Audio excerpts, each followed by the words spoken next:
नमस्ते बच्चों, कैसे हो आप सब। बच्चों, इसके पहले आप लोगों ने भाषा माधुरी का 2 अध्याय पहले ही पढ़ लिया है, फैलती चप्पलें और उल्टा पुल्टा। और ये दोनों ही अध्याय सिर्फ पढ़ने के लिए हैं, मौखिक हैं।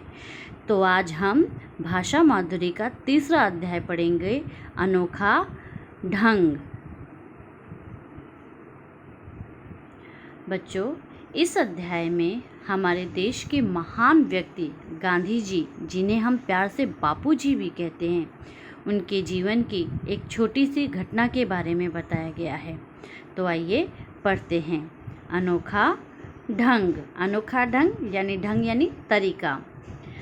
नोआखली की घटना है। कहाँ की घटना है ये? नोआखली की घटना है। गांधी जी शांति का प्रसार करने के लिए पैदल यात्रा कर रहे थे। प्रसार करना मतलब फैलाना, प्रचार करना। लोगों को में शांति का प्रचार करने के लिए पैदल यात्रा कर रहे थे। क्यों पैदल यात्रा कर रहे थे? क्योंकि उस समय यातायात के साधन उपलब्ध नहीं थे। लोगों को मीलों दूरी पैदल चलकर तय करनी पड़ती थी। वे सुबह सुबह एक गांव से निकलते और 7 बजते दूसरे गांव में पहुंच जाते। वहां पहुंचकर पहले तो लिखने लिखाने का काम पूरा करते और उसके बाद स्नान करते। तो जब गांधी जी एक गांव से दूसरे गांव पहुंच जाते थे तो सबसे पहले वो कौन सा काम करते थे? लिखने लिखाने का काम पूरा करते थे। और उसके बाद क्या करते थे? नहाते थे। स्नान करते समय पैर साफ करने के लिए वह एक खुरदरे पत्थर का उपयोग करते थे।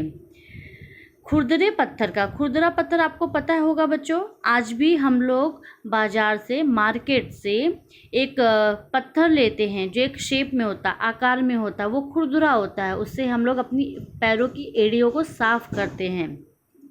तो पहले के समय में भी लोग जो है पैरों की एड़ियों को साफ करने के लिए खुरदरे पत्थरों का उपयोग करते थे। बस फ़र्क यही था कि वो एक शेप में नहीं मिलता था, मार्केट में नहीं मिलता था, लोगों को इधर उधर से ही मिल जाता था, आसानी से मिल जाता था। और अगर पत्थर खुरदरे नहीं होंगे, चिकने होंगे, तो उससे हम लोग क्या पैर साफ कर सकते हैं? नहीं कर सकते, क्योंकि वो चिकना रहेगा। तो चिकने पत्थर पे हम कितना भी रगड़ेंगे पैर साफ नहीं होगा। वह पत्थर बरसों पहले मीरा बहन ने उन्हें दिया था। किसने दिया था वो पत्थर? मीरा बहन ने दिया था। किसको दिया था? गांधी जी को दिया था। तब से बापूजी ने उसे बहुत संभाल कर रखा था। तो बच्चों देखिए, मैं आप लोग को ये पत्थर दिखा रही हूँ। देख सकते हो, आप लोग को याद आ गया हो कि हाँ, आप सभी के घर में इस तरह का पत्थर उपलब्ध है और आप लोग घरों में जो है अपने घर में अपने पैरों की एड़ियों को, पैरों को इसी से साफ करते। यही है खुरदरा पत्थर। आगे देखते हैं। वह जहाँ भी जाती वह पत्थर उनके साथ जरूर जाता मतलब पत्थर के क्या हाथ पैर थे? नहीं, वह पत्थर को अपने साथ में लेकर जाते। एक गांव में गांधी जी पहुँचे। उनके स्नान की व्यवस्था करते समय मनु बहन ने देखा कि पत्थर तो वहाँ है ही नहीं। बहुत ढूंढा लेकिन नहीं मिला। जब गांधी जी एक गांव से दूसरे गांव पहुंचे तो जैसे हम लोगों को पता है कि वो अपने साथ पत्थर को लेके जाते थे जहां भी जाते थे। तो जब गांधी जी के लिखने लिखाने के काम के बाद उनके नहाने की बारी आई तो मनु को अचानक याद आया। उसने देखा कि वो पत्थर वहां नहीं है। तो वह बापू जी के पास जाती है और कहती है। उन्होंने बापू को पत्थर के खो जाने की बात बताई और कहा, कल हम लोग जिस जुलाहे के घर ठहरे थे वहीं रह गया होगा। जुलाहा किसे कहते हैं बच्चों? जुलाहा उस व्यक्ति को कहते हैं जो कपड़ा बनाता है। कपड़ा कैसे बनाएगा? जो सूत और धागे से कपड़े बुनने का जो कार्य जो व्यक्ति करता है उसको हम जुलाहा कहते हैं। हमारे पास तो ऐसे कपड़े थान के थान मिल जाते हैं, हम लोग उसको कटवाते हैं और अपने साइज के कपड़े तैयार करवा लेते हैं। लेकिन वो कपड़ा बनाने का जो प्रोसीजर होता है, जो मतलब सूत से, धागे से, इतने सारे धागे और सूत से जो कपड़े बनाए जाते हैं, उस कार्य को करने वाला जो व्यक्ति होता है उसको हम जुलाहा कहते हैं। और आज के समय में तो हमें वो भी सिलाने की भी ज़रूरत नहीं पड़ती, हमें रेडीमेड कपड़े मिल जाते हैं, बस हमें अपने साइज़ के कपड़े उठाने रहते हैं। तो उसने क्या बोला? जिस जुलाहे के घर हम लोग ठहरे थे वो वहीं रह गया होगा, अब क्या करूं? बापू ने कुछ देर तक सोचा और कहा, तुम खुद वहां जाओ और पत्थर को ढूंढकर ले आओ। अकेली ही जाओ। एक बार परेशानी उठाओगी तो दूसरी बार नहीं भूलोगी। तो गांधी जी ने ऐसा क्यों कहा होगा बच्चों? कि एक मामूली सा पत्थर जो उनको फिर से मिल सकता है, आसानी से कोई दूसरा पत्थर मिल सकता है, लेकिन एक मामूली से पत्थर के लिए उन्होंने वापस से दूसरे गांव जाने के लिए क्यों कहा, वो भी इतनी दूर, मतलब 15-16 साल की लड़की थी और उसको इतने मीलों की दूरी वापस से पैदल तय करके जानी थी। तो ये सब गांधी जी को पता था, लेकिन फिर भी उन्होंने ऐसा क्यों कहा होगा, आइए देखते। उन्होंने ये भी बोला कि एक बार परेशानी उठाओगी तो वापस से नहीं भूलोगी। इसका कहने का मतलब क्या है बच्चों, हम लोग खुशियों में बहुत सारे पल होते हैं, बहुत सारे क्षण होते हैं जिसको हम बहुत मजा लेते हैं, बहुत आनंद लेते हैं जिसका, लेकिन कभी ना कभी कुछ कुछ पलों को हम भूल जाते हैं। पर जो चीज़ें हमें बहुत परेशानी से मिलती, बहुत तकलीफ़ करके मिलती, उसको हम जीवन पर्यंत नहीं भूलते हैं। और गांधी जी मनु को यही सबक देना चाहते थे, यही सीख देना चाहते थे कि तुम अगर परेशानी उठाओगी तो तुम वापस से ये काम दोबारा कभी नहीं करोगी। तो ये सिर्फ पत्थर के लिए नहीं था, ये जीवन पर्यंत उनके हर एक कार्य के लिए एक सीख थी उनके लिए कि वो कभी भी किसी भी कार्य के लिए लापरवाही फिर नहीं करेंगी। आइए देखते हैं आगे। ये देखिए बच्चों, जो पहला चित्र है ये जो हम देख रहे हैं, सूत से धागे से कपड़े बनाए जा रहे हैं। देखो कपड़े का पैटर्न यहाँ पे तैयार होता है। तो इस कार्य को, इस कपड़े को इस तरह से बनाने का जो कार्य जो व्यक्ति करता है उसको हम जुलाहा बोलते हैं। और दूसरे चित्र में देखिए हमारे गांधी जी भी चरखे के द्वारा सूत को बनाने का कार्य कर रहे हैं। मनु बहन ने पूछा, किसी स्वयंसेवक को साथ ले लूं? अभी स्वयंसेवक क्या होता है? वो अकेले जाने से डर रही थी, इसलिए उन्होंने पूछा कि किसी को मैं अपने साथ लेके जाऊँ क्या? तो उन्होंने पूछा कि किसी स्वयंसेवक को ले लूँ क्या अपने साथ? तो स्वयं मतलब खुद, सेवक मतलब सेवा करने वाला व्यक्ति, यानी जो खुद से दूसरों की सेवा करने के लिए तत्पर होता है उसे हम स्वयं सेवक कहते हैं। ऐसा नहीं है कि मैंने आपको बोला नहीं, तुम्हारा मन नहीं है किसी कार्य को करने के लिए, लेकिन फिर भी मैंने आपको बोला कि नहीं जाओ ये काम करके आओ। अभी चूँकि हमने बोला इसलिए आपको काम करना ही पड़ेगा, क्योंकि हमने बोला है इस वजह से, लेकिन आपने अपने मन से वो कार्य नहीं किया है कि आप अपनी खुशी से उस कार्य के लिए कर रहे हो या दूसरों की मदद कर रहे हो, इसलिए वो आप स्वयंसेवक तब नहीं कहलाओगे। आप स्वयंसेवक तब कहलाओगे जब आप अपने मन से, अपने खुशी से हमेशा ही दूसरों की सेवा करने के लिए तैयार हो।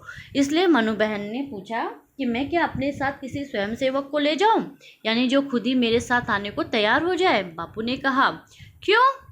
मनु चुप रह गई। यह नहीं कह सकी कि अकेले जाते डर लगता है। बात यह है कि नोआखली में नारियल और सुपारी के घने जंगल थे। नारियल के और सुपारी के बहुत सारे पेड़ थे उस जंगल में, कोई भी रास्ता भूल सकता था। इसके अलावा मनु तब सिर्फ 15-16 साल की ही थी, बहुत छोटी थी, अकेली कभी भी कहीं भी नहीं गई थी वो। लेकिन बापू के क्यों का जवाब उससे देते नहीं बना। अब क्या था, उसको तो अकेले जाना ही पड़ता था। जिस रास्ते से वे लोग आए थे उसी रास्ते पर वह चल पड़ी। पैरों के निशानों को देखती खोजती वह किसी न किसी तरह अगले गांव में वह पहुंच ही गई और उस जुलाहे का घर भी उसको मिल गया। उस घर में बुढ़िया रहती थी। उसने मनु को देखते ही पहचान लिया कि वह वही लड़की है जो बापू के साथ कल उसके घर में ठहरी थी मतलब रुकी थी, आई थी, वहाँ पे ही रुकी थी। उसने बड़े स्नेह से मनु का स्वागत किया, स्नेह से यानी बहुत ही प्यार से, प्रेम से उसका वेलकम किया। एक तो बापू पर खीज, दूसरे इतना लंबा पैदल सफ़र। खीज मतलब चिड़चिड़ाना, गुस्सा होना, मतलब वो बहुत ही ज़्यादा चिड़चिड़ी हो गई थी, उसको बहुत ज़्यादा गुस्सा आ रहा था बापू ने इस तरह से जो एक मामूली पत्थर के लिए उसको इतना लंबा मीलों यात्रा तय करने के लिए, वो भी पैदल यात्रा तय करने के लिए भेज दिया था। इसके लिए उसको बापू को बहुत ज़्यादा खींच आ रही थी, गुस्सा आ रहा था, चिड़चिड़ापन आ रहा था। दूसरा, वो इतना लंबा पैदल सफ़र करके आई थी तो वह थक गई थी। मनु का बुरा हाल था। क्यों बुरा हाल था?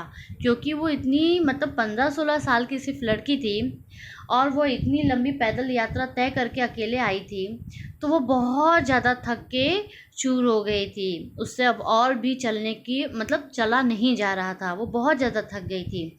उसने बुढ़िया को अपने आने का कारण बताया। उसने बुढ़िया को बोला, बुढ़िया बेचारी को क्या पता कि पत्थर का वह टुकड़ा इतना अनमोल है। अनमोल मतलब जिसका कोई मूल्य नहीं है, जो बहुत ही कीमती है।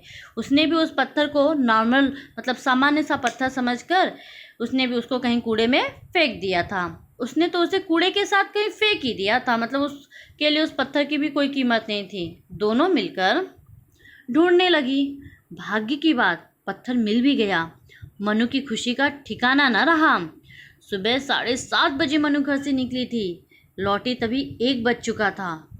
15 मील उसको चलना पड़ा था। सोचो बच्चों, 15 मील उसको चलना पड़ा था।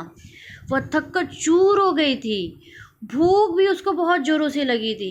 वह सीधे बापू के पास पहुंची और उनके गोद में वह पत्थर डालकर रो पड़ी। वो बहुत ज़्यादा थक गई थी। उसको ये जरा भी नहीं अच्छा लगा था कि बापूजी ने उसको एक पत्थर के लिए उतना दूर भेजा, और वो उस समय यातायात के साधन भी नहीं थे, उसको पैदल ही चलकर जाना था।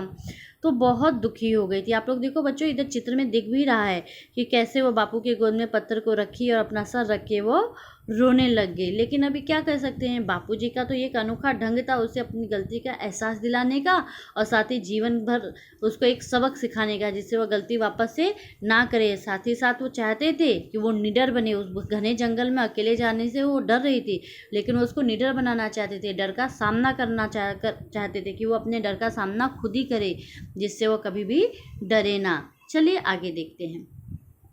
बापू ने प्यार से कहा, इस पत्थर के बहाने आज तेरी खूब परीक्षा हुई। जानती है, यह पत्थर 25 साल से मेरा साथी है। मैं जेल में रहूं या महल में, यह सदा मेरे साथ रहता है।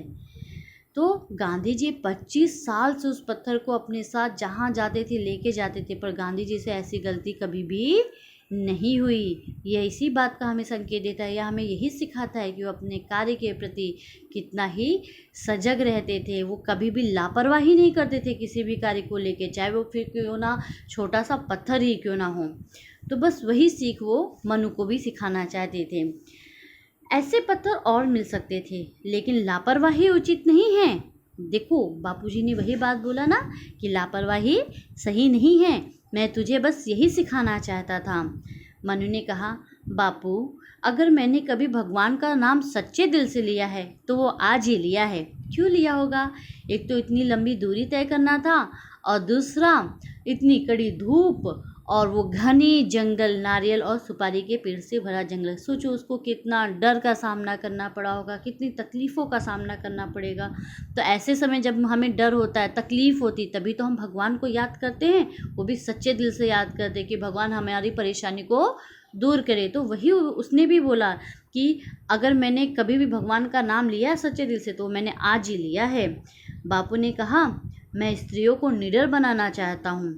निडर बनाना चाहता हूँ मतलब मैं नहीं चाहता हूँ कि कोई भी स्त्री जो है किसी भी प्रकार से, किसी भी समस्या से या किसी भी चीज़ों से वो डरे। वो अपने डर का सामना खुल के करे। पहले के समय में औरतें क्या कर रहती थी, सिर्फ घर के अंदर बंद रहती थी, चुप रहती थी, हर तरह से चुप रहती थी, कभी भी अपने हक के लिए आगे आके लड़ती नहीं थी। तो बापू बस यही चाहते थे कि वह अपने डर का सामना करे और निडर बने। केवल तुम ही नहीं, आज मैं भी कसौटी पर कसा गया। कसौटी यानी परीक्षा पर, यानी ये जो परीक्षा ली गई इसे मेरी भी एक तरह से परीक्षा थी। मनु ने कुछ कहा तो नहीं, लेकिन मन ही मन उसने ज़रूर कबूल किया होगा।